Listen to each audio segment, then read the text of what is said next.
আসসালামু আলাইকুম বন্ধুরা, তোমরা কেমন আছো? আলহামদুলিল্লাহ আমি ভালো আছি।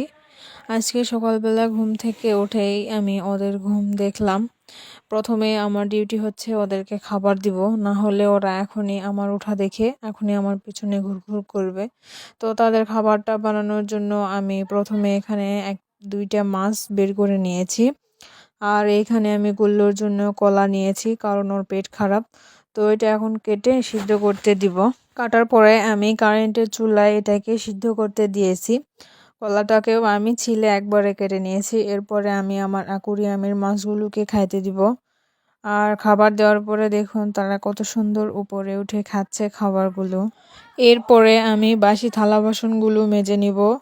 তারপরে আমার শ্বশুর কালকে বাজার থেকে 5 কেজি কাঁচা চাল নিয়ে এসেছিল। তো এগুলোকে আমরা ডিপ ফ্রিজে সংরক্ষণ করব, কারণ রমজান মাসে কাঁচামরিচের দাম অনেক বেড়ে যায়।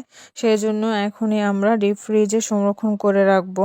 এই ঝালের বোঁটাগুলো প্রথমে খুলে নিতে হবে। এরপরে যখন মাছ আর কলাটা সিদ্ধ হয়ে গেল, আমি শুধুমাত্র কলা দিয়ে ওদেরকে ভাত মেখে দিয়েছি। একটা টেনশন ছিল যে ওরা হয়তো খাবে না, কিন্তু মাশাল্লাহ ওরা খাচ্ছে। এবার আমি এখানে আমাদের জন্য চিয়া বীজ ভিজিয়ে রাখছি, কারণ এইটা আমরা লেবুর রস এবং পিঙ্ক সল্ট দিয়ে খাবো। আর এইটা হচ্ছে ইসবগুলের ভুসি, এটাও আমি ভিজিয়ে নিয়েছি।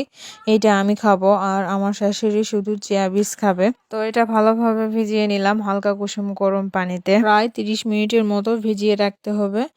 এরপরে আমার 2টা মুরগি আছে যারা শুধু ডিম দেয়, এখনো বাচ্চা টাচ্চা তুলেনি। আর একটা মুরগির বাচ্চা আছে, ওই 2টা মুরগিকে অনেক ওদেরকে অনেক মারে। তো সেই জন্য প্রথমে সকালবেলা আমি ওদেরকে ছেড়ে দিতে গেলাম।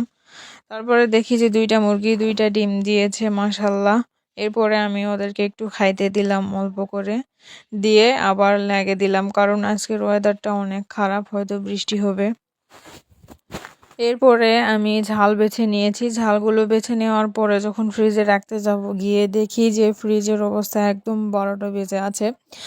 ফ্রিজের কোনো ড্রয়ারে কোনো প্রকারের জায়গা নাই, অথচ ফ্রিজে আমরা বেশি জিনিস রাখিও নি। এই শীতের মধ্যে বরফ উঠে উঠে একদম ফ্রিজটা মনে হয় যে অর্ধেকটাই বরফ হয়ে আছে। তো পরে ভাবলাম যে এই সুযোগে তাহলে ফ্রিজটাও পরিষ্কার করে নিই। পরে ফ্রিজে সবকিছু খুলে আমি বরফগুলো একটা ছোনার সাহায্যে আমি তুলে নিচ্ছিলাম। তারপরে এখানে 1 বালতি পরিমাণে বরফ জমা হয়েছে, আর আমার হাত পুরোটা একদম লাল হয়ে গিয়েছে। কারণ এই হালকা ঠান্ডার মধ্যে আবার আমি ঠান্ডা জিনিস রাখছিলাম, তো সেই জন্য আমার হাত একদম অবশ হয়ে গিয়েছে। পরে আমি গ্যাসের চুলায় হাতটাকে হালকা হালকা শিখিয়ে নিয়েছি। এতটাই ঠান্ডা হয়ে গিয়েছিল যে হাত আর কাজ করতেছিল না। পরে এই বরফটাকে আমি বাহিরে ফেলে দিয়েছি। ফেলে দেওয়ার পরে এখানে আমি ড্রয়ার, ফ্রিজ সবকিছুই সাবান দিয়ে আবার ভালোভাবে পরিষ্কার করেছি। এবার আমি এগুলোকে ভিতরে রাখবো, সবকিছু সেটিং করে নিব। তারপরে জিনিস টিনিস রেখে দিয়েছি এখানে। সেটিং করার পরে সেটা আমি আবার আপনাদেরকে দেখালাম। ডিপ ফ্রিজেও আমি সবকিছু সেটিং করে আবার যেইটার জায়গায় সেটা রেখে দিছি। আর এই ড্রয়ারে ঝাল রাখছি, আর এখানে কুলের যে শুটকি থাকে ওইটাও রাখছি আচার বানানোর জন্য। পরবর্তীতে ইনশাআল্লাহ তোমাদেরকে দেখাবো। যতক্ষণ আমি ফ্রিজ পরিষ্কার করলাম, ততক্ষণের মধ্যে আমার শাশুড়ি আজকের রান্না জোগাড় করলো। আজকে আমাদের এখানে বৃষ্টি হচ্ছে, তো এই জন্য আর বাহিরে রান্না বান্না করতে পারলাম না। আজকে রান্নাটা গ্যাসের চুলাই হবে, আর রান্নার ভিডিওটা আমি আজকে ডিটেলসে দেখাবো না। আজকে আমরা টমেটোর ডাল রান্না করব, তো সেই জন্য এখানে টমেটো কেটে নিয়েছি। এবার এটাকে প্রেসার কুকারে সিদ্ধ করে নিব। টমেটোটা আমাদের সিজ দিয়ে নেওয়া হয়ে গেছে। এবার এখানে অল্প পরিমাণে হলুদ আর পরিমাণ মতো লবণ দিয়ে এইটাকে একটা ডাল ঘুটনির সাহায্যে ভালোভাবে ঘেটে নিতে হবে। ঘাটা হয়ে গেলেও এখানে পরিমাণ মতো পানি দিতে হবে। আপনারা যেই পরিমাণে ঘনত্ব রাখবেন ডালটা, সেরকম পরিমাণ করে পানি দিতে হবে। এরপরে একটা ছান্তার সাহায্যে এখানে পানি থেকে এই টমেটোর খোসাগুলো তুলে নিতে হবে।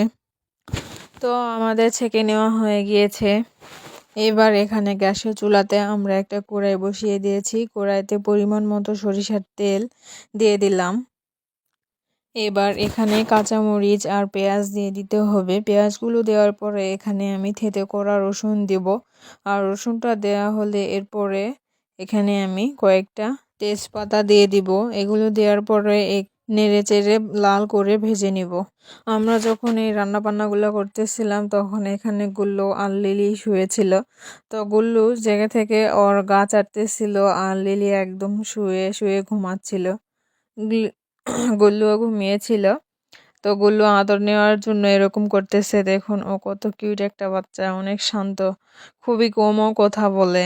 পেঁয়াজ রসুন আর কাঁচামরিচটা যখন একদম লাল লাল হয়ে ভাজা হয়ে আসবে তখন এখানে আমরা টমেটোর সেই ওই ঘেটে রাখা মিশ্রণগুলো দিয়ে দিলাম। দিয়ে দেওয়ার পরে এটাকে ভালোভাবে বলক তুলে নিলেই রান্না শেষ। আর এইখানে সিম ভাজি রান্না করা হয়ে গিয়েছে। এই রেসিপিটা আমি তোমাদেরকে দেখাইনি, কারণ আগেও অনেকবার এই ভিডিওটা দেওয়া হয়েছে, এই জন্য এবার আর দেখাইনি। তো আমাদের ডালটা রান্না হয়ে গিয়েছে, এবার আমরা এটাকে ঢেলে নিব। আজকের ভিডিওটা এখানে শেষ করতেছি। সবাই ভালো থাকবেন, সুস্থ থাকবেন। আল্লাহ হাফেজ।